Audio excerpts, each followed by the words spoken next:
नमस्कार. Digital education या YouTube चॅनलमध्ये आपणा सर्वांचं स्वागत आहे.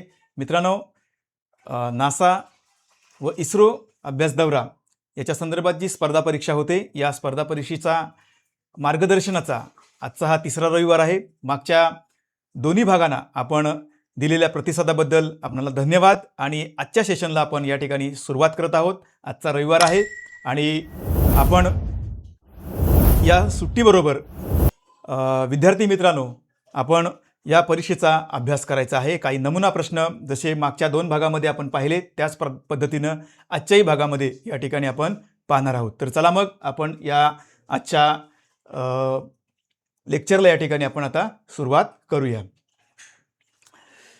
तर सुरुवात करूया. या ठिकाणी आपण आजच्या या तिसऱ्या भागामध्ये रविवार विशेष मॅरेथॉन यामध्ये 50 प्रश्न नमुना प्रश्न पाहणार आहोत, जे की मागच्या दोन भागामध्ये आपण जे प्रश्न पाहिले त्याच्यापेक्षा जरासं थोडंसं आपण काय करणार आहोत, त्याच्यापेक्षा थोडेसे हायर लेवलचे प्रश्न या ठिकाणी आज आपण पाहणार आहोत. तर चला, पहिल्या भागामध्ये आपण या व्हिडिओच्या 40 प्रश्न हे विज्ञानचे आहेत आणि पुढचे 10 प्रश्न हे आपल्याला बुद्धिमत्ता चाचणी विषयक असणार आहेत. चला, आपण वहीमध्ये नोट डाऊन देखील करून घ्यायचे आहेत.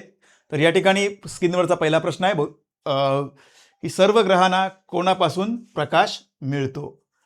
सर्व ग्रहांना कोणापासून प्रकाश मिळतो? या ठिकाणी ऑप्शन क्रमांक 1 आहे उपग्रह, ऑप्शन क्रमांक 2 आहे सूर्य, ऑप्शन क्रमांक 3 आहे बटुग्रह आणि ऑप्शन क्रमांक 4 आहे चंद्र. विद्यार्थी मित्रांनो, खूप सोपा प्रश्न आहे आणि याचं उत्तर आपण कमेंटमध्ये दिले देखील असाल. तर सर्व ग्रहांना प्रकाश देण्याचं काम जे करतं ते सूर्यमालेतील सर्वात महत्त्वाचा पूर्ण ऊर्जेचा स्रोत देखील जो आहे, मुख्य स्रोत हा सूर्य आहे आणि सूर्यापासूनच काय होतं, सर्व ग्रहांना प्रकाश मिळतो. त्यामुळे ऑप्शन क्रमांक 2 हे या प्रश्नाचं उत्तर मित्रांनो बरोबर आहे. यानंतर आपण पुढचा प्रश्न पाहूया. प्रश्न क्रमांक 2 आहे बघा, शोधावरचा प्रश्न आहे. सापेक्षतावादाचा सिद्धांत कोणी मांडला? सापेक्षतावादाचा सिद्धांत कोणी मांडला? आपण ऑप्शन चेक करूया. या ठिकाणी ऑप्शन क्रमांक 1 आहे न्यूटन. तर न्यूटनने काय, आपण मागच्याही ला पाहिलं लेक्चरमध्ये, न्यूटनने कोणता शोध लावलेला आहे, तर गुरुत्वाकर्षणाचा शोध. बरोबर आहे. त्यानंतर म्हणजे न्यूटन येईल का? नाही. सी व्ही रामन यांचं जर आपण पाहिलं तर नोबेल पारितोषिक विजेते आहेत ते भारतीय शास्त्रज्ञ, आणि यांनी प्रकाशाच्या विकिरणाचा शोध लावलेला आहे. प्रकाशाचे विकिरण याविषयी त्यांचं संशोधन आहे. त्यामुळे सी व्ही रामन सुद्धा येणार नाही. त्यानंतर ऑप्शन क्रमांक 3 आहे पायथागोरस. आता पायथागोरस हे जर नाव आपण पाहिलं तर इयत्ता 7वीला आपल्याला पायथागोरसचा सिद्धांत हा घटक आहेच, म्हणजे गणित विषयामध्ये आहे. तर त्यांनी काटकोन त्रिकोणाच्या मध्ये त्यांचा सिद्धांत जो आहे, कर्णवर्ग बरोबर 2 बाजूंच्या वर्गांची बेरीज, तर हा सिद्धांत त्यांनी मांडलेला आहे. त्यामुळे पायथागोरस सुद्धा येणार नाही. आता ऑप्शन क्रमांक 4 या ठिकाणी शिल्लक राहिला आहे अल्बर्ट आइन्स्टाईन. म्हणजे सापेक्षतावादाचा सिद्धांत कोणी मांडलेला आहे, तर अल्बर्ट आइन्स्टाईन यांनी मांडलेला आहे. हे या प्रश्नाचं उत्तर बरोबर आहे. आपण जे इतरही ऑप्शन्स आहेत त्या ऑप्शनचं वैशिष्ट्य देखील त्या ठिकाणी जाणून घ्यायचं आहे, की जेणेकरून सोबतच एका प्रश्नाबरोबर आपले इतरही पर्याय जे आहेत त्या पर्यायांची तयारी देखील होत असते. पुढचा प्रश्न आपण पाहूया. या ठिकाणी प्रश्न क्रमांक 3 काय सांगतोय, तर अवकाश भ्रमणासाठी पुढील पैकी काय वापरतात? अवकाश भ्रमण, अवकाश जी मोहिमा वगैरे राबवल्या जातात. आता आपल्याला नुकतीच माहिती आहे की चांद्रयान मोहीम ही चांद्रयान 3 ही मोहीम यशस्वीरित्या भारतानं राबवली. मंगळयान देखील राबवलेली आहे. तर गगनयान देखील सुरू आहे. तर अवकाश भ्रमणासाठी या ठिकाणी काय वापरलं जातं, कोणतं साधन वापरलं जातं? हवाई जहाज म्हणजेच विमान आहे, अंतराळयान, त्यानंतर विमान, हेलिकॉप्टर. तर अवकाश भ्रमण हे करण्यासाठी म्हणजे अवकाश संशोधनासाठी अंतराळयान हे वापरलं जातं. अंतराळ यानामध्ये चा उपयोग करूनच अवकाश भ्रमण केलं जातं. हे या प्रश्नाचं मित्रांनो अचूक उत्तर आहे. चला पुढच्या प्रश्नाकडे जाऊया. मध्ये मध्ये लिहून घेताय ना, लिहून घ्या, वहीमध्ये नोट डाऊन करत चला, की जेणेकरून आपल्याला आपल्या उजळणीसाठी ते आपल्याला उपयोगी पडणार आहे. ठीक आहे. स्क्रीनवरचा चौथा प्रश्न या ठिकाणी वाचूया. पृथ्वीचा बाह्य भाग कशाचा बनलेला आहे? पृथ्वीचा बाह्य भाग हा कशाचा बनलेला आहे? तर या ठिकाणी बघा बरं, पृथ्वीचा बाह्य भाग जो आहे या ठिकाणी ऑप्शन क्रमांक 1 आहे माती, ऑप्शन क्रमांक 2 आहे दगड, ऑप्शन क्रमांक 3 आहे पाणी आणि ऑप्शन क्रमांक 4 आहे लोह. तर मित्रांनो, या प्रश्नाचं अचूक जे उत्तर आहे ते ऑप्शन क्रमांक 4 हे या प्रश्नाचं अचूक उत्तर आहे की लोह यापासून पृथ्वीचा बाह्य भाग हा बनलेला आहे. ठीक आहे, पुढे जाऊया आपण. तर प्रश्न क्रमांक 5 काय सांगतो बघा, सूर्याच्या उष्णतेमुळे पृथ्वीवरील पाण्याचे सतत टिंब होते. सूर्याच्या उष्णतेमुळे पृथ्वीवरील पाण्याचं काय होत असतं बघा, पृथ्वीवरील पाण्याचं आपण वॉटर सायकल मध्ये आपण जाऊया, जलचक्रामध्ये. तर जलचक्रामधला हा महत्वाचा घटक आहे. कोणता घटक? तर बाष्पीभवन. बाष्पीभवन म्हणजेच काय? तर पाण्याचं 100 अंश सेल्सिअसला पाणी उकळलं की त्याचं काय होतं? वाफेत रूपांतर होतं. आणि हे वाफेत रूपांतर होणं म्हणजेच काय? बाष्पीभवन होणं. आणि दिवसभर भूपृष्ठावरती ज्या ज्या ठिकाणी पाणी आहे त्या पाण्यावरती प्रकाश पडल्यानंतर किंवा सूर्याची उष्णताच्या सानिध्यात आल्यानंतर त्या पाण्याचं काय होतं? बाष्पीभवन होत असतं. आणि बाष्पीभवन हे जलचक्रामधील महत्वाची प्रक्रिया आहे. लक्षात आलं? तर बाष्पीभवन हे या प्रश्नाचं उत्तर आहे. त्यानंतर संप्लवन, विलयन, संगणन ह्याही गोष्टी आपण समजून घ्यायच्या आहेत. याच्याविषयी आपण मागच्याही तासाला काही कन्सेप्ट आपण संप्लवन वगैरे पाहिलेलं आहे. ठीक आहे, पुढे जाऊया. आता प्रश्न क्रमांक 6 बघा काय सांगतोय. प्रश्न क्रमांक 6 आपत्ती व्यवस्थापन या संदर्भातील प्रश्न आहे. तर भोपाळमधील औद्योगिक दुर्घटना कशाशी संबंधित आहे? भोपाळ. तर भोपाळमध्ये जी एक दुर्घटना घडली उद्योग याच्यामध्ये, कंपन्यांमध्ये, आणि या घटनेमुळं फार मोठ्या प्रमाणात हानी त्या ठिकाणी झालेली होती. तर भोपाळमध्ये काय नेमकं झालं? तर त्या ठिकाणी पूर परिस्थिती आलेली नव्हती. जसं आपण पाहिलं की 2-4 वर्षापूर्वी कोकणामध्ये पूरमय परिस्थिती झाली होती. पावसामध्ये ही परिस्थिती बऱ्याचशा ठिकाणी आपल्या भारतामध्ये देखील होत असते. तर पूर परिस्थिती नाही. आम्लवर्षा. आता आम्लवर्षा, अंमली पर्जन्य जे आहे तीही घटना नव्हती. वायुगळतीचा संबंध या भोपाळ दुर्घटनेशी येतो. त्यामुळे वायुगळती ही त्या ठिकाणी झालेली होती. बॉम्बस्फोट. आता बॉम्बस्फोट जो आहे, ही जी आपत्ती आहे, ही दुर्घटना आहे, ही देखील या भोपाळ घटनेशी संबंधित नाही. लक्षात आलं काय? बॉम्बस्फोट म्हणजे फार पूर्वी मुंबईमध्ये सुद्धा बॉम्बस्फोट वगैरे रेल्वेमध्ये, बसमध्ये बॉम्बस्फोटच्या अशा दुर्घटना घडलेल्या होत्या. तर त्या दुर्घटनेचा आणि भोपाळच्या दुर्घटनेचा काही संबंध नाही. भोपाळची जी दुर्घटना होती ही वायुगळती होती, त्यामुळे बॉम्बस्फोट सुद्धा येणार नाही. ऑप्शन क्रमांक 3 हे या प्रश्नाचं मित्रांनो अचूक उत्तर आहे. पुढे जाऊया आपण. पुढचा प्रश्न पाहूया. समुद्राच्या पाण्याची क्षारता किती असते? समुद्राच्या पाण्याची क्षारता जी आहे ती किती असते? तर समुद्राच्या पाण्याची क्षारता मित्रांनो 35% इतकी असते. समुद्राच्या पाण्याची क्षारता 35% इतकी असते. पुढचा या ठिकाणी प्रश्न आपण घेऊया. चंद्राचा भ्रमणकाळ आणि परिवहनकाळ टिंब आहे. एक लक्षात असू द्या, चंद्राचा म्हणजे भ्रमणकाळ जो आहे, चंद्राची परिवलन गती आणि परिभ्रमण गती ही एकसारखीच आहे.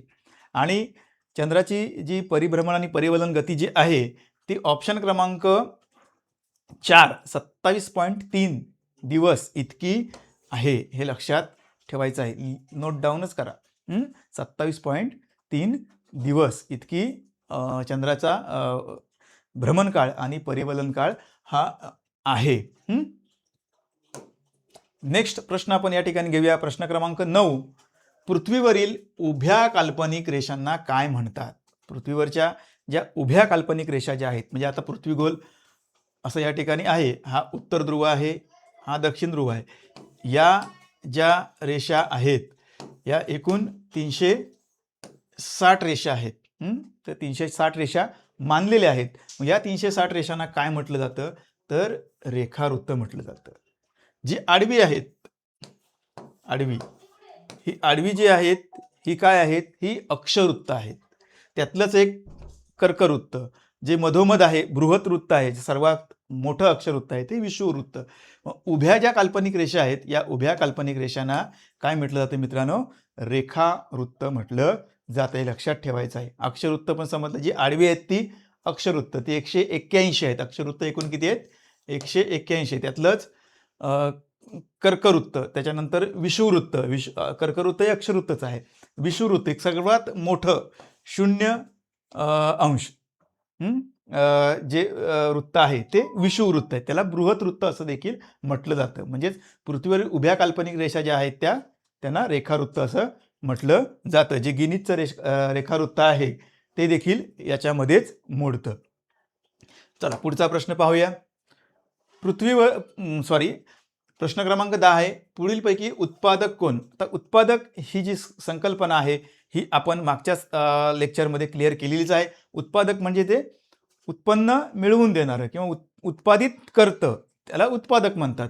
मग परिसंस्थेमधला उत्पादक हा घटक जो आहे त्या उत्पादक घटक कोण? तर उत्पादक घटक ह्या सर्व प्रकारच्या ज्या स्वतःचं अन्न बनवता दुसऱ्याचं अन्न बनवतात, ज्या स्वयंपोषी वनस्पती आहेत त्यांना उत्पादक म्हटलं जातं. मग आता यामध्ये उत्पादक कोण ह्याच्यामध्ये? तर आपल्याला वनस्पतीचं नाव कुठलं दिसतंय का? तर चंदन नावाच्या वनस्पतीचं नाव दिसतंय. चंदन ही काय आहे? उत्पादक आहे. बघा असं गुगली टाकणारे प्रश्न देखील विचारले जातात. चला पुढे जाऊया. प्रश्न क्रमांक 11 बघा आहे, काय आहे तर पुढीलपैकी वातावरणाचा कोणता थर नाही? प्रश्न क्रमांक 11, पुढीलपैकी वातावरणाचा कोणता थर नाही? तर या ठिकाणी वातावरणाचा थर नाही. बघा वातावरणाचे जे थर आहेत आपण ती आकृती अशी पाहिली असाल, एक पृथ्वीवरची आकृती आहे, असे वेगवेगळे थर आहेत. त्याच्यामध्ये ओझोन थर आहे, बाह्यांबर, मध्यांबर, बरोबर, तपांबर. ही आकृती अशी पाहिली असाल तुम्ही पृथ्वीवरती. आणि या आकृतीमध्ये आपल्याला पहा बरं यातलं काय काय दिसलं असेल तर आयनांबर दिसलं असेल, बरोबर. थर नाही म्हटलंय, बरोबर. आयनांबर दिसलं असेल, मग आयनांबर येईल का? नाही. जलावरण आपल्याला कुठेच पाहायला मिळालेलं नाही. बाह्यांबर आपण पाहिलं असाल आणि तपांबर पाहिलं असाल, बरोबर आहे. म्हणजे वातावरणाचे हे थर आहेत, आयनांबर, बाह्यांबर आणि तपांबर हे थर आहेत. थर नाही म्हटलंय. थर नाही कोणतं आहे? जलावरण म्हणजे पाणी.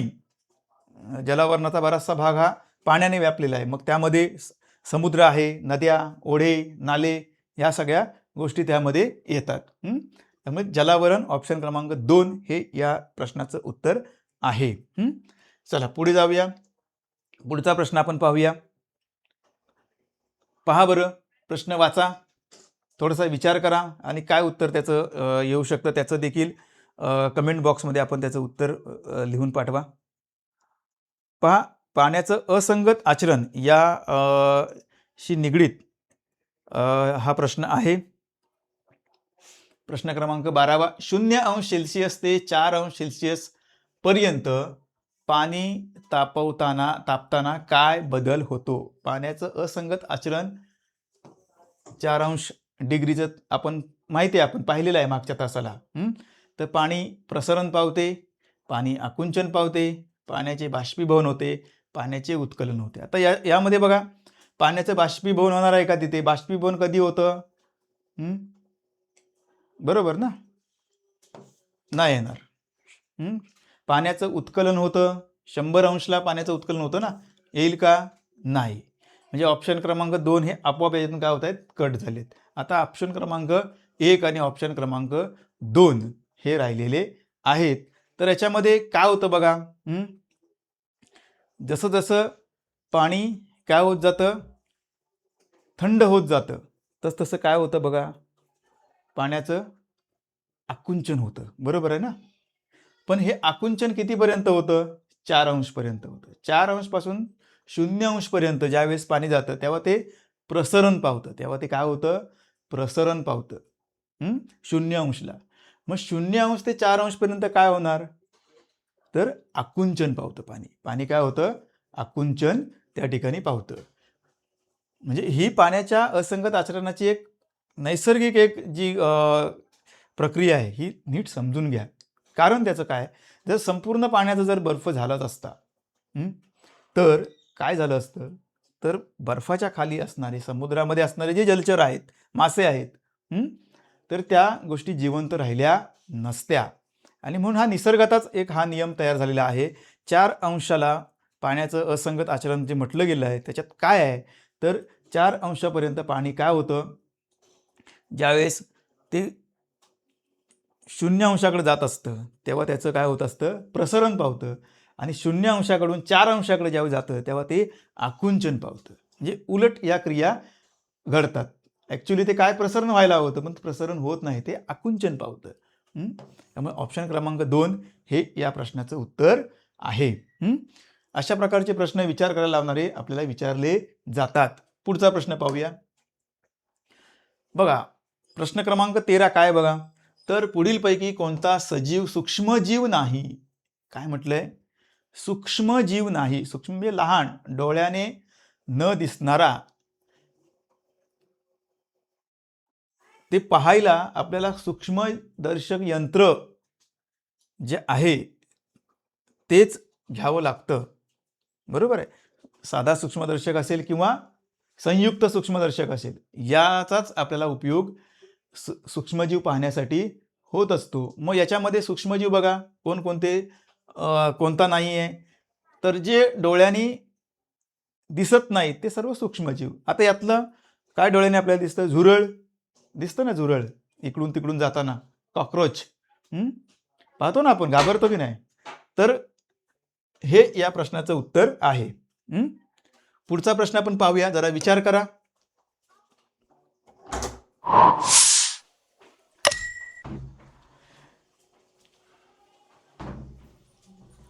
विचार करा या प्रश्नावर.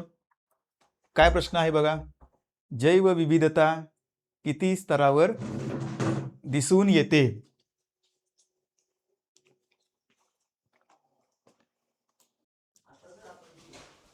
ओके, तर पाहूया आपण या प्रश्नाचं उत्तर. तर जैवविविधता किती स्तरावर दिसून येते? आपण सर्वांनी कमेंट बॉक्समध्ये याचं उत्तर दिलंच असेल. तर जैवविविधता ही एकूण 3 स्तरावर दिसून येते आपल्याला. ठीक आहे, चला पुढच्या प्रश्नाकडे वळूया आपण. प्रश्न क्रमांक 15 पहा बरं काय आहे, तर भारतीय हरित क्रांतीचे जनक कोण? भारतामध्ये जी हरित क्रांती झाली, या हरित क्रांतीचे जनक कोण आहेत? तर या ठिकाणी पहा बरं, ऑप्शन क्रमांक 1 आहे वसंतराव नाईक, ऑप्शन क्रमांक 2 आहे डॉक्टर बाळासाहेब सावंत, ऑप्शन क्रमांक 3 आहे स्वामीनाथन आणि ऑप्शन क्रमांक 4 आहे पंजाबराव देशमुख.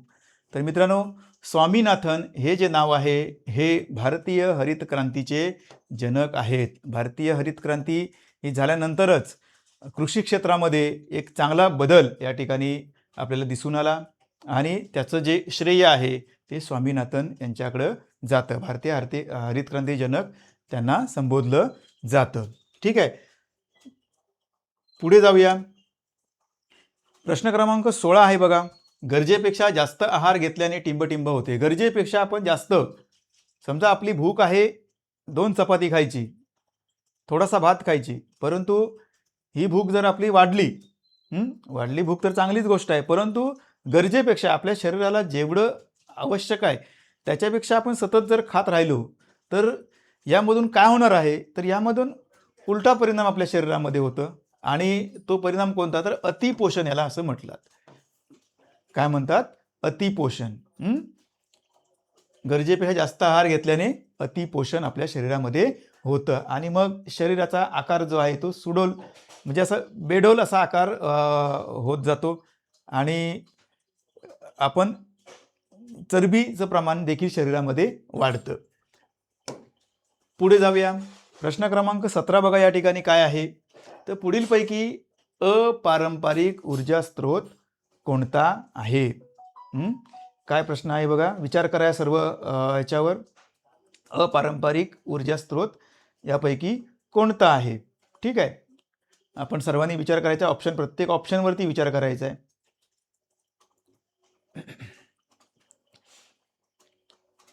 तर पहा बरं, लाकूड फाटा, पेट्रोल, सौर ऊर्जा, शेणाच्या गोवऱ्या, हे 4 ऑप्शन आहेत.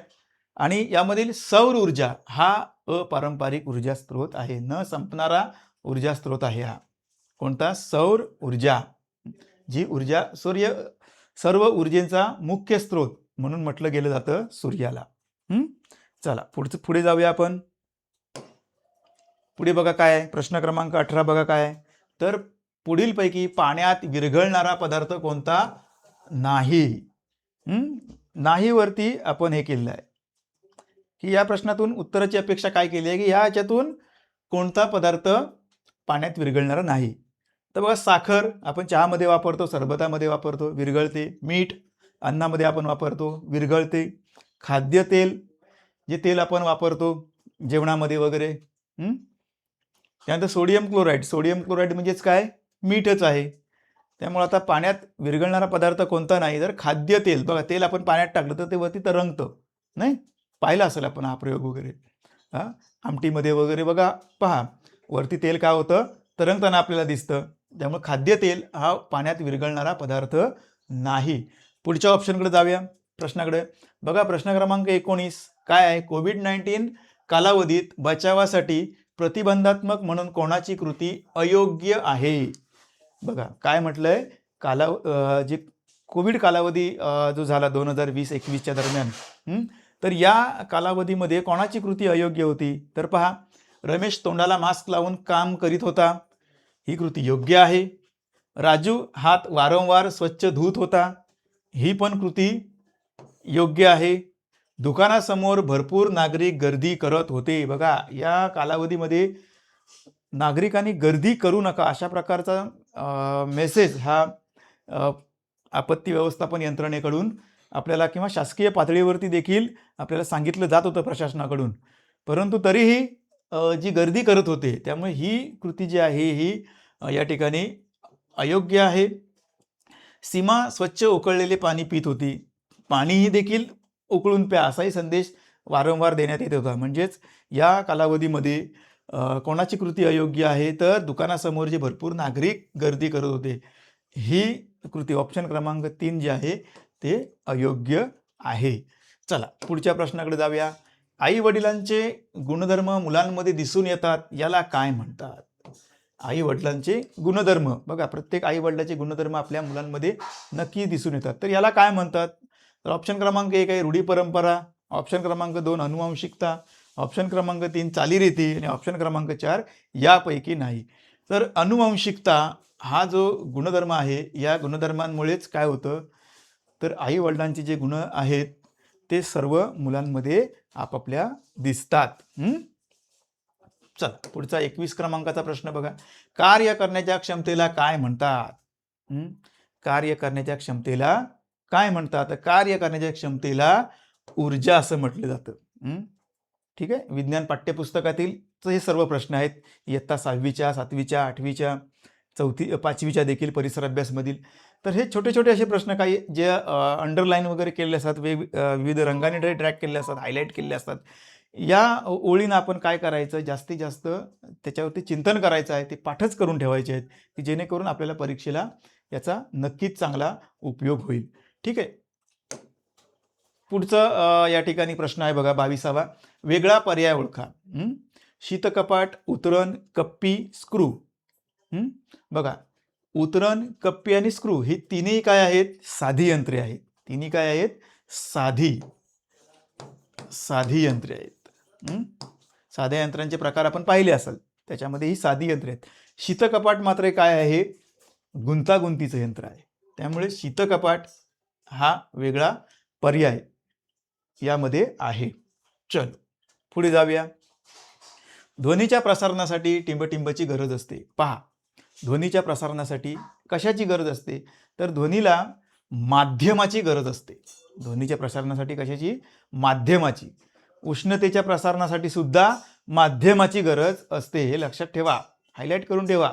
तर ध्वनीचं प्रसारण, आता माझा आवाज जो तुमच्यापर्यंत मोबाईलमधून तुमच्या कानापर्यंत जो पोहोचतोय, त्याच्यामध्ये वायू आहे बघा.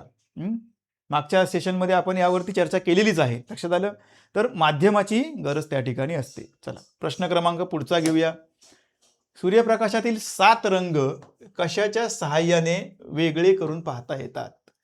सूर्यप्रकाशात 7 रंग आहेत आणि ते कशा प्रकारे पाहता येतं, तर एक लोलक असा आपल्याला एक उल्लेख आला असेल, काचेचा लोलक अशा पद्धतीने. त्रिकोण म्हणायचं नाही त्याला, हां, काही मुलं त्रिकोण म्हणतात, तसं नाही. तर एक काचेचा लोलक, त्या लोलकाला प्रिझम असं म्हटलं जातं आणि या प्रिझमच्या साहाय्याने आपण प्रिझम जर उन्हामध्ये असं पकडून बघितलात तर त्याच्यातून निघणारा जो पुढचा प्रकाश आहे त्याच्यामध्ये एकूण 7 रंग तयार झालेले दिसतात. ता, ना, पी, ही, नी, पा, जा या रंगांचा क्रम देखील आपण मागच्या सेशनमध्ये पाहिलेला आहे.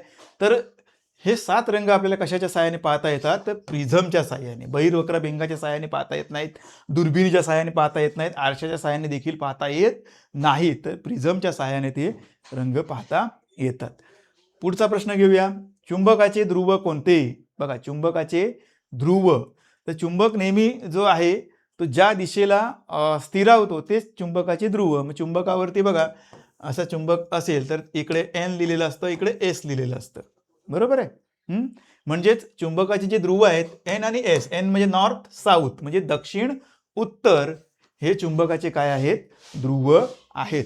मित्रांनो, अजून पुढे देखील आपण अशाच प्रकारचे प्रश्न जे आहेत ते पाहणार आहोत.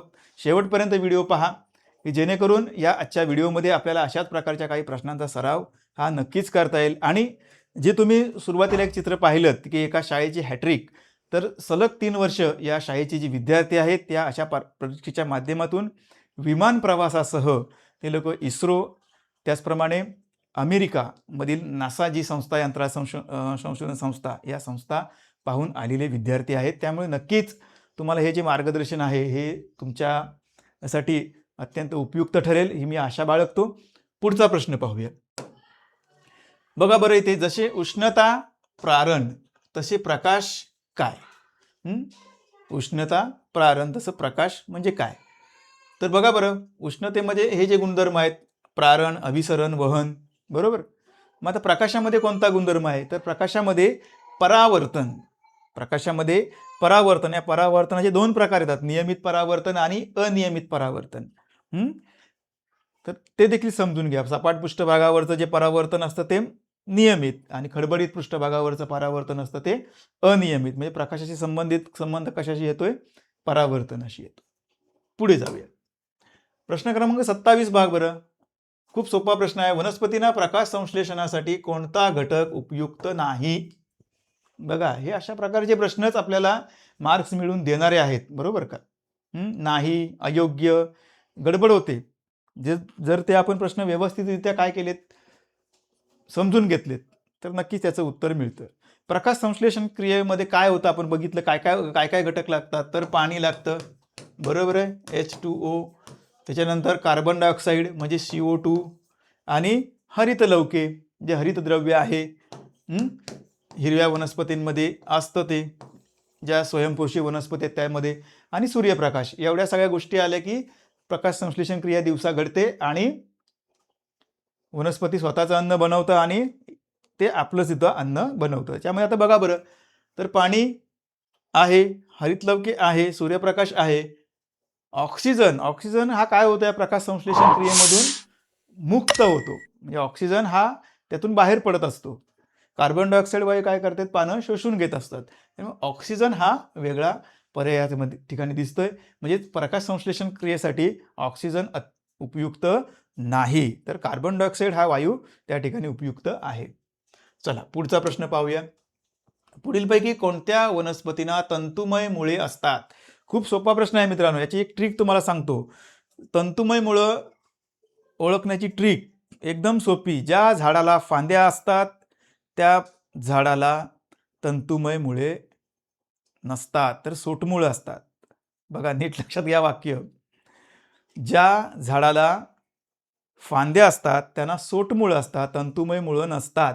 मग तंतुमय मुळं कशासाठी कुठल्या नसतात, तर बघा, गवत आहे, तांदूळ, नाचणी, ज्वारी अशा ज्या वनस्पती आहेत या वनस्पतींना काय असतात, तंतुमय मुळं असतात. कांदा, तर यामध्ये तांदूळ ह्या वनस्पतीला तंतुमय मुळे असतात, बाकीच्यांना सोटमुळं असतात.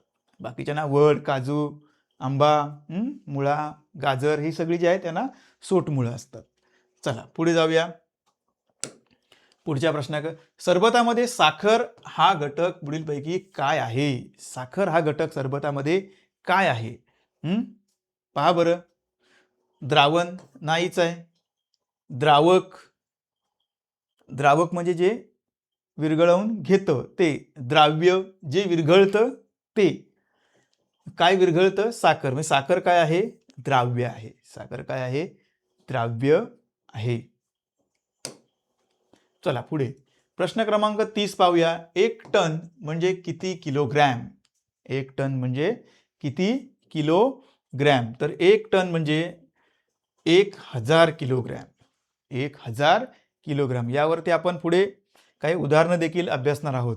म्हणजे मॅथमॅटिक्स स्वरूपामध्ये. ती पुढच्या भागामध्ये आपण आता सुरुवातीला काय करणार आहोत, हे अशा प्रकारचे सोपे तुम्हाला थोडासा इंटरेस्ट तुमचा वाढण्यासाठी या सगळ्या गोष्टी आपण करतोय. सोपे प्रश्न अगोदर घेतोय. सोप्याकडून आपण काय करायचं, हळूहळू कठीण प्रश्नांकडे जायचं आहे. आपण बरेच सेशन आपण घेणार आहोत पुढच्या काळामध्ये.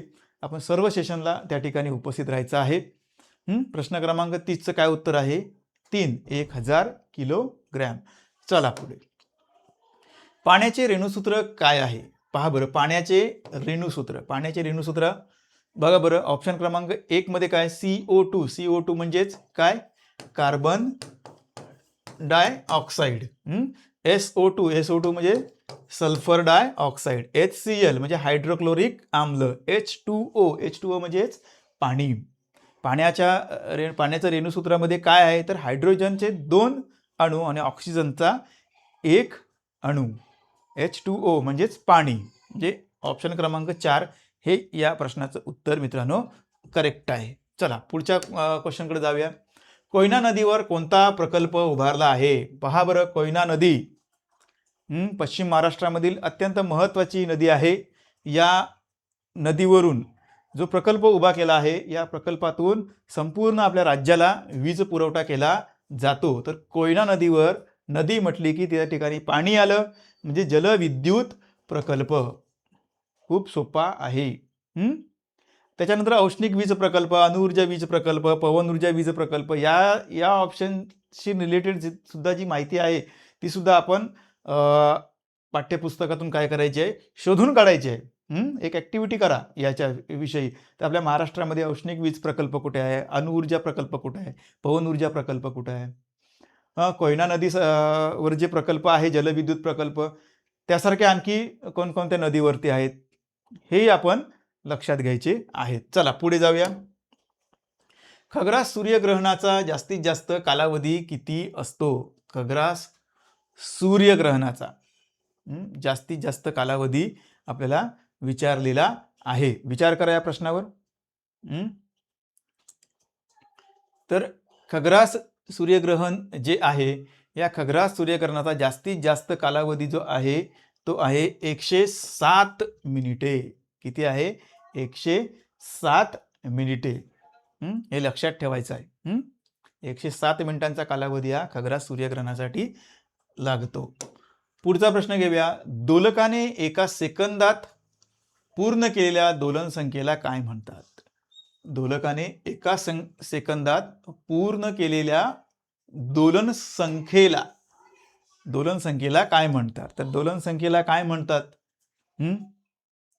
खूप सोपा प्रश्न आहे. त्याला वारंवारिता म्हणतात. काय म्हणतात त्याला? वारंवारिता. नेक्स्ट क्वेश्चन आहे 35वा प्रश्न. बघा पर काय खूप सोपा प्रश्न आहे. पुढीलपैकी आम्ल कशात असते? पुढीलपैकी आम्ल. मागच्या सेशनला आपण पाहिलंय आम्लाची चव ही आंबट असते. तर यामधला आंबट पदार्थ कोणता आहे परत? लिंबू, केळी, साखर, साबण. कोणता आहे? लिंबू. बरोबर आहे. आपण लिंबू वापरतो ना भाजीमध्ये. तर लिंबामध्ये आम्ल असतं. चला पुढे जाऊया. परपोषी वनस्पती कोणती? पुढीलपैकी परपोषी वनस्पती. परपोषी म्हणजेच काय? स्वयंपोषी, परपोषी. मागच्या सेशनला पाहिलं आपण. स्वयंपोषी म्हणजे स्वतःचं अन्न स्वतः तयार करतं. प्रकाश संश्लेषण क्रिया त्याच्यामध्ये घडते. परपोषी म्हणजेच काय? की जी दुसऱ्या वनस्पतींवर अवलंबून असते. आता आपण बघा आपल्या ग्रामीण भागामध्ये आंब्याचं झाड असेल किंवा इतर एक असलं त्यासारखं झाड असेल, तर त्यावरती दुसऱ्या आणखी वनस्पत्या वाढतात. बरोबर. आता दुसरी वनस्पती वाढते म्हणजे त्याच्यावरती वाढते. म्हणजे आता आंबा जर घेतला पण वनस्पती, त्या आंब्यावरती बांडगुळ नावाची जी वनस्पती आहे ती वाढते आणि ती तिचं जीवन कार्य पूर्ण करते. मग बांडगुळ ही जी वनस्पती आहे ही स्वतः अन्न तयार करत नाही, तर ती आंब्याच्या शरीरातून काय करते, आंब्याच्या वनस्पतीने तयार केलेलं जे अन्न आहे ती शोषून घेते. म्हणजे ही काय झाली, परपोषी बांडगुळ. आणि बाकी काय आहेत, स्वयंपोषी आहेत. चला पुढचा प्रश्न पाहूया. 37वा, टेलिफोनचा शोध कोणी लावला? बघा आपण मागच्या वेळेला पण सुद्धा पाहिलं टेलिफोन, मागच्या वेळेला आपण विजेचा शोध वगैरे पाहिला होता नाही का, विमानाचा शोध. आता यावरती पहा बरं, ग्रॅहम बेल, एडिसन, राईट बंधू आणि न्यूटन. बघा न्यूटन म्हटलं तर गुरुत्वाकर्षण, राईट बंधू म्हटलं तर विमान, एडिसन म्हटलं तर विजेचा दिवा, ग्रॅहम बेल आता एक ऑप्शन राहिलं, ग्रॅहम बेल टेलिफोन. टेलिफोनचा शोध याच्याशी निगडीत कोण आहेत, ग्रॅहम बेल. चला पुढचा प्रश्न 38वा पाहूया आपण. गॅलिलिओने कोणता शोध लावला? गॅलिलिओने कोणता शोध लावला? तर बघा गॅलिलिओने आपण मध्ययुगीन कालखंडामध्ये याच्याशी निगडीत आहे. तर गॅलिलिओने दुर्बिणीचा शोध लावला. दुर्बिणीचा शोध कशासाठी लावला, तर पृथ्वीच्या संबंधित किंवा सूर्यमालेच्या संबंधित ज्या असणाऱ्या काही संकल्पना होत्या त्या काळात स्पष्ट होत नव्हत्या आणि म्हणून या संकल्पना स्पष्ट होण्याच्या दृष्टिकोनातून त्यांनी काय केलं, दुर्बिणीचा शोध लावला, की जेणेकरून आपल्याला वेगवेगळे ग्रह, तारे, चंद्र, सूर्य यांच्याशी संबंधित ज्या काही संकल्पना आहेत त्यांचा आपल्याला अभ्यास करता येईल, याकरता त्यांनी दुर्बिणीचा शोध लावला. चला पुढचा प्रश्न पाहूया. विद्युत प्रवाहाचे SI एकक टिंबटिंब हे आहे. विद्युत प्रवाहाचे SI एकक टिंबटिंब हे आहे. तर विद्युत प्रवाहाचे SI एकक कुलोम प्रति सेकंद हे आहे, हे लक्षात ठेवायचं आहे. चला पुढे जाऊया आपण. बर्फाचे पाण्यात रूपांतर होणे हा कोणत्या प्रकारचा बदल आहे? बघा बर्फाचे पाण्यात रूपांतर होणे हा कोणत्या प्रकारचा बदल आहे? ऑप्शन क्रमांक 1 आहे बघा, सावकाश होणारा बदल आहे. ऑप्शन क्रमांक 2 हानिकारक बदल आहे. ऑप्शन क्रमांक 3 भौतिक बदल आहे. ऑप्शन क्रमांक 4 रासायनिक बदल आहे. तर मित्रांनो बघा, पाण्याचं ज्यावेळेस बर्फात रूपांतर होतं तर त्यामध्ये पाण्याचा गुणधर्म बदलतो का? नाही. गुणधर्म बदलत नाही याचा अर्थ हा रासायनिक बदल आहे का? नाही. म्हणजे हा रासायनिक बदल नाही. मग कोणता आहे? गुणधर्म बदलत नाही याचा अर्थ काय? तो भौतिक बदल आहे. काय आहे? भौतिक. पाण्याची वाफ होणे, वाफेचं पाणी होणे, पाण्याचा बर्फ होणे, बर्फाचं पाणी होणे, भौतिक बदल. हे लक्षात असू द्या.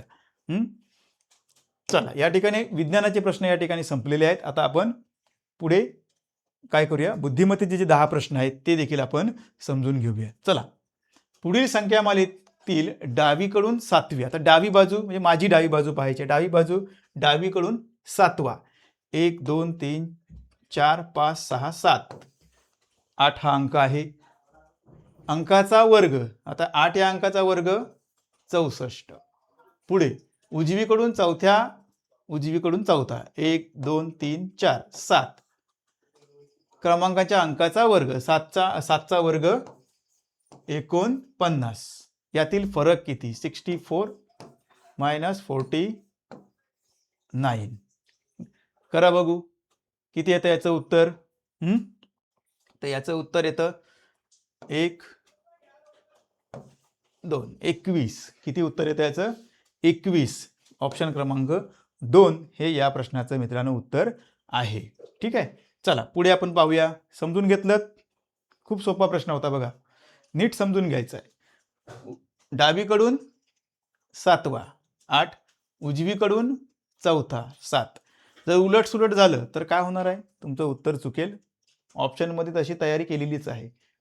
नीट समजून घ्या. नेक्स्ट, पुढील पर्यायातून वेगळा पर्याय ओळखा. वेगळा पर्याय बघा, वेगळा पर्याय तर या ठिकाणी ओळखायचा आहे. पहा आकृत्यांचं निरीक्षण करा. पहिल्या आकृतीमध्ये बघा किती भाग आहेत? 4 आहेत. ह्याच्यात 4 आहेत, 5 आहेत, 6 आहेत. पहा कोणती येते वेगळी? बघा बाजू 3, आतमध्ये 4 त्रिकोण आहेत. बाजू 3 आहेत, आतमध्ये 4 त्रिकोण आहेत. बाजू 4, आतमध्ये 4 चौकोन आहेत. बाजू 5, आतमध्ये 5 त्रिकोण आहेत, बाजू 6, आतमध्ये 6 त्रिकोण आहेत. कोणता येईल वेगळा? ही आकृती वेगळी येईल नाही का? म्हणजे ऑप्शन क्रमांक 2 हे या प्रश्नाचं उत्तर मित्रांनो आहे. चला पुढे जाऊया. गटाशी जुळणारे पद ओळखा. गटाशी जुळणारे पद आपल्याला ओळखायचे. जुळणारे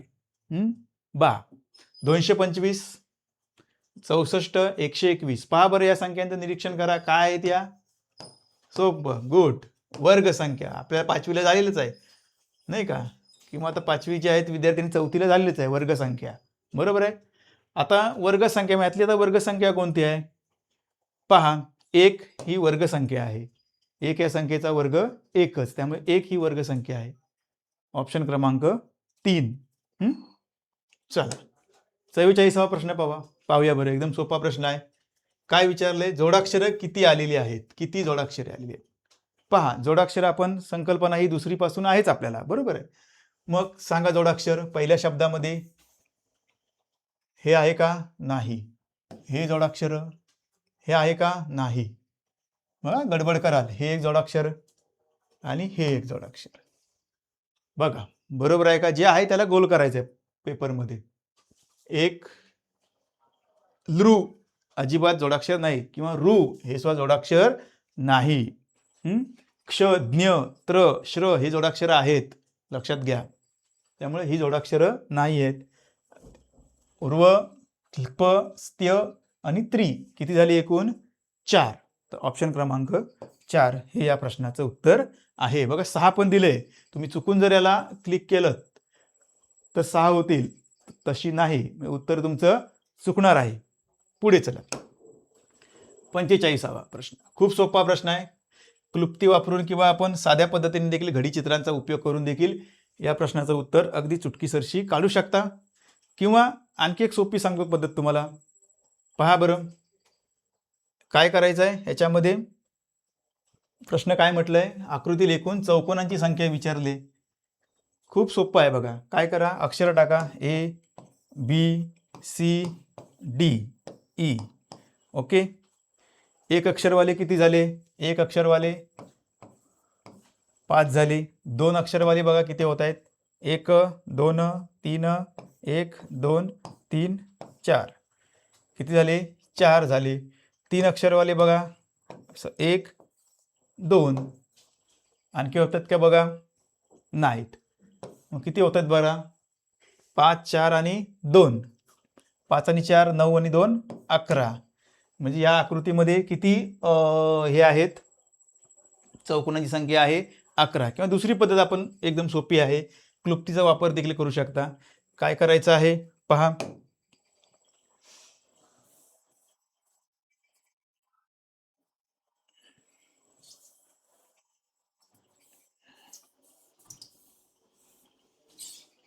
काय करायचं आहे?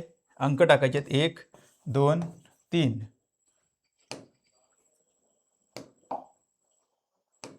1, 2, 3. 1, 2, 3. सर्व अंकांची बेरीज करायची आहे. -1 करायचं आहे. पहा का -1 करायचं आहे? कारण हा जो मधला आहे तो दोन्ही वेळेला काय होतोय? मोजला जातोय. म्हणून काय करायचं? या सगळ्या अंकांची बेरीज. या अंकांची बेरीज 6, या अंकांची बेरीज 6. 6 6 झाले 12. -1. -1 का करायचा ते सांगितलंय, कारण हा 2 वेळा मोजला जातो. म्हणजे झाली किती? 11. ओके, लक्षात आलं? खूप सोपे अशा आकृत्या असतात की ज्या आपल्याला मार्क्स सहजरित्या मिळवून देऊ शकतात. 45 प्रश्नाचं उत्तर काय आलं? 11. चला पुढच्या प्रश्नाकडे वळूया आपण. प्रश्न क्रमांक 46. 2011 सालचा शेवट रविवाराने होत असल्यास, बघा 2011चा 31 डिसेंबरचा वार कोणता होता? रविवार. 2011 कोणतं वर्ष आहे ते? सामान्य. कोणतं आहे? सामान्य. पुढे सुरुवात कोणत्या वाराने होईल? बघा सुरुवात कोणत्या वाराने होईल? सोपा प्रश्न आहे. 31 डिसेंबरचा वार कोणता आहे? रविवार. 31 डिसेंबरचा वार कोणता आहे? रविवार आहे. त्यामुळे सामान्य वर्षामध्ये ज्या वाराने सॉरी सुरुवात होते त्याच वाराने काय होत असतो, शेवट होत असतो. हे आपण शिकलेलं आहात. आता 2011चा काय म्हटलंय मित्रांनो, 2011चा शेवट म्हणजे 2011चा शेवट जो आहे 31 डिसेंबर, त्याचा वार कोणता आहे, रविवार आहे. मग आपण काढूया ना 2014 पर्यंत शेवट काढूया आणि 2015च्या सुरुवातीचा वार आपल्याला सापडेणार आहे. बरोबर आहे. मग आता 2012चा शेवट, 2013चा शेवट, 2014चा शेवट आणि 2015ची सुरुवात ही आपल्याला लक्षात येईल. आता पहा 31 डिसेंबर 2011ला कोणता होता, रविवार होता. 2012 कोणतं वर्ष आहे, लीप वर्ष आहे. कोणतं, लीप, म्हणजे 2 दिवस पुढे जाणार आहे. म्हणजे आता इथे रविवार झाला, इथे येणार मंगळवार. आता 2013 किती दिवस जाणार आहे पुढे, सामान्य वर्ष आहे, 1 दिवस पुढे जाणार आहे. म्हणजे इथे बुधवार, इथे हे सुद्धा सामान्य वर्ष आहे 2014, म्हणजे इथे किती येणार आहे, गुरुवार. आता राहिला 2015चा सुरुवातीचा वार, इथे गुरुवार आलाय. 2015ला 1 तारीख, 31 डिसेंबर 2014ला गुरुवार आहे. मग 1 जानेवारी 2015 कोणता वार येणार आहे, शुक्रवार. कोणता आहे, शुक्रवार. समजलं नसेल तर पुन्हा समजून घ्या. 31 डिसेंबर 2011 सालचा जो वार होता, शेवटचा दिवसाचा वार, तो रविवार होता. यावरून आपण काय केलं, 2012च्या 31 डिसेंबरचा वार शोधला, 2013च्या 31 डिसेंबरचा वार शोधला, 2014च्या 31 डिसेंबरचा वार शोधला आणि पुढे 1 जानेवारीचा वार, तो पुढचाच दिवस असणार आहे. बरोबर, एकदम सोप्या पद्धतीने. ठीक आहे. चला पुढचा 47वा प्रश्न घेऊया आपण. खूप सोपा आहे. याचं उत्तर आपण ऑप्शन ह्याच्यामध्ये द्या, कमेंट बॉक्समध्ये. काय आहे 47वा प्रश्न, पाण्यात प्रतिमा कशी दिसेल. पाण्यातली प्रतिमा आहे, खूप सोपं आहे. पाण्यातली प्रतिमा सांगा. प्रश्न क्रमांक 47. जास्त आपण वेळ यावरती नाही घ्यायचा आहे. बघा याच्यामध्ये फसगत होण्याची शक्यता असते. विचारले असतं तर पाण्यात नाही सांगता तुम्ही आरशात कशी दिसणार आहे. ठीक आहे. तर पाण्यात दिसणारी प्रतिमा कोणता येणार आहे, ऑप्शन क्रमांक 3. Very good. आपण कमेंट बॉक्समध्ये उत्तर दिलेलंच असाल. चला पुढे 48वा प्रश्न आहे बघा. 4:15 वाजता घड्याळात मिनिट काटा व तास काटा यांच्यात किती अंशाचा कोन होईल. 4:15 वाजता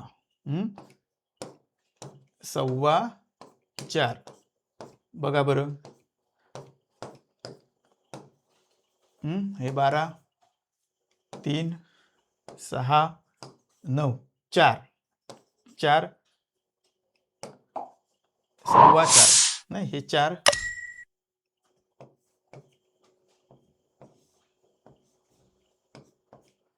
4:15 ही अशी स्थिती राहते. बरोबर आहे. तर मिनिट काटा व तास काटा यांच्यात किती अंशाचा कोन तयार होईल. पहा बरं किती अंशाचा कोन तयार होतोय, तर 30 अंशाचा कोन तयार होतोय. किती, 30 अंशाचा कोन तयार होतोय या ठिकाणी. हा मिनिट काटा सॉरी हा मिनिट काटा आहे, हा तास काटा आहे. लक्षात घ्या. अशा प्रकारच्या आकृत्या काढायच्या आपण आणि परफेक्ट उत्तरापर्यंत जायचं आहे. चला पुढचा घेऊया. एका रांगेत 49 माणसे उभी आहेत.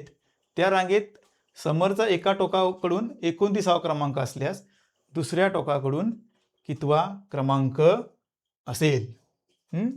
किती माणसं आहेत एका रांगेमध्ये, 49 माणसं. एका टोकाकडून आपण इकडून घेऊया, इकडून त्याचा नंबर कितवा आहे, 29वा आहे. कितवा आहे, 29वा आहे. बरोबर आहे. मग त्याचा दुसऱ्या टोकाकडून आता इकडून आपल्याला काढायचा आहे. बरोबर, इकडून काढायचा आहे. खूप सोपं आहे. 49 मधून हे घालवले आपण, 29 किती राहिले बघा, 20 राहिले. किती राहिले, 20 राहिले. मग आता आपल्याला इकडून त्याला काउंट करायचं आहे. किती होणार तो, तर 21वा होणार. किती होणार, 1 त्याला वाढवायचं आहे. कितवा, 21वा. कारण 20 माणसं त्याच्या पुढे आहेत. इथून इथपर्यंत किती माणसं आहेत, 20 माणसं आहेत. मग ही 20 हा 21 ही 20, हा 21, म्हणजे इकडून तो 29वा आहे, इकडून 21वा आहे. प्रश्न क्रमांक ऑप्शन क्रमांक 1 या प्रश्नाचं उत्तर आहे. खूप सोपं. आता जर तुम्हाला तसं वाटत असेल तर सरळ काय करा, कच्च्या कामामध्ये जरा वेळ लागला तरी चालेल, 49 रेषा मारा, 29 घ्या एका टोकाकडून, पुसा, मागणं मोजत या, उत्तर मिळेल. लक्षात आलं? चला पुढे जाऊया. प्रश्न क्रमांक 50 बघा काय म्हटलंय की चुकीचं पद हे या ठिकाणी आपल्याला ओळखायचं आहे. चुकीचं पद या ठिकाणी ओळखायचं आहे. खूप सोपं आहे बघा. काय करायचं आहे, यांचा फरक काढत काढत यायचं आहे. काढा बरं फरक. 138 मायनस 108, सोडवा.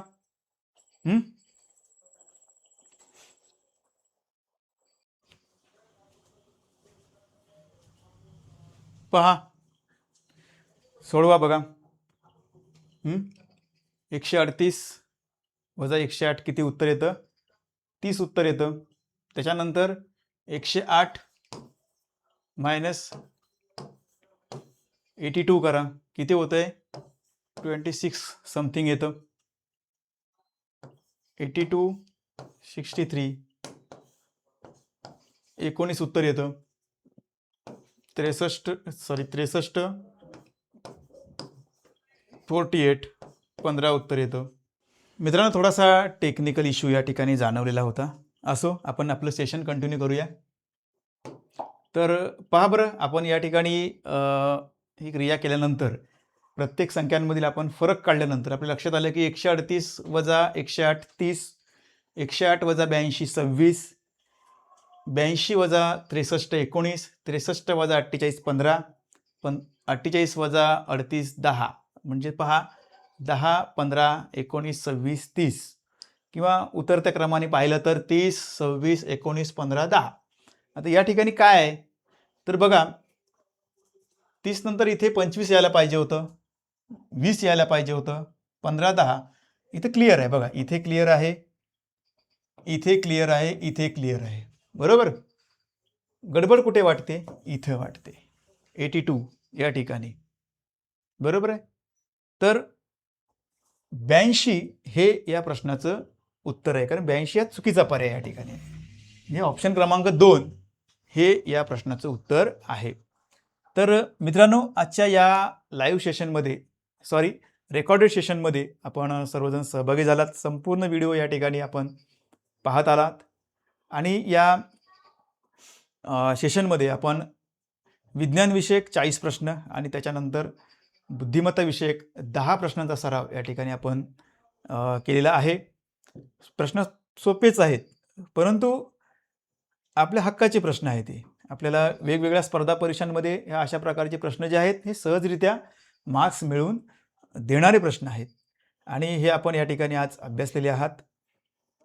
पुन्हा मी या ठिकाणी आपणा सर्वांना धन्यवाद देतो, आणि या व्हिडिओची जर आपण चॅनलवर जर नवीन असाल तर चॅनलला जरूर सबस्क्राईब करा. या सेशनची व्हिडिओ लिंक जी आहे ती ग्रामीण भागातील सर्व गरीब विद्यार्थ्यांपर्यंत पोहोचवण्याचा प्रयत्न करा. त्याचप्रमाणे या व्हिडिओला लाईक करा, कमेंट नक्कीच करा, आणि पुढच्या रविवारमध्ये आपण नक्कीच सहभागी व्हा. धन्यवाद.